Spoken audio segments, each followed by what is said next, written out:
A lot of us are familiar with the game Solitaire. This game is called O'Aulava. The object is to build sentences and phrases by building on a tense marker.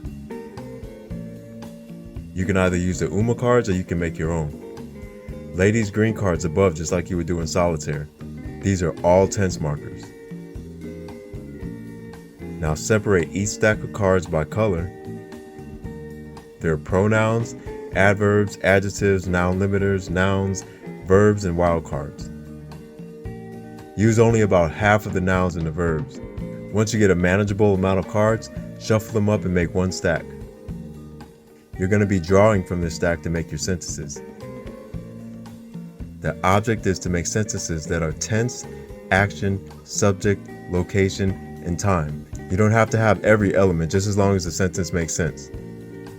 This format is going to look like this: green, dark blue, a red subject.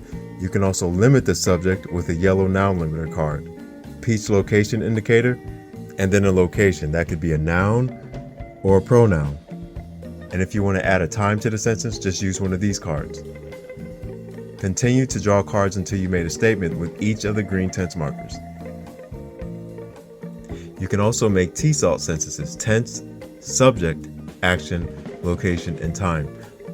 To make the subject doer come after the tense marker, the subject has to be a pronoun. These pronouns are only going to be the gray cards. The rest of the format is the same. So green, gray, and then the rest would be the same with the T-SALT format. Now to use the te tense marker, and this is the only tense marker that does that, these follow only the gray pronouns like ote, matote, late, and so forth. Remember, only these gray ones right here are going to go with the te, and they go before the te tense marker. The rest of the sentence can be the same.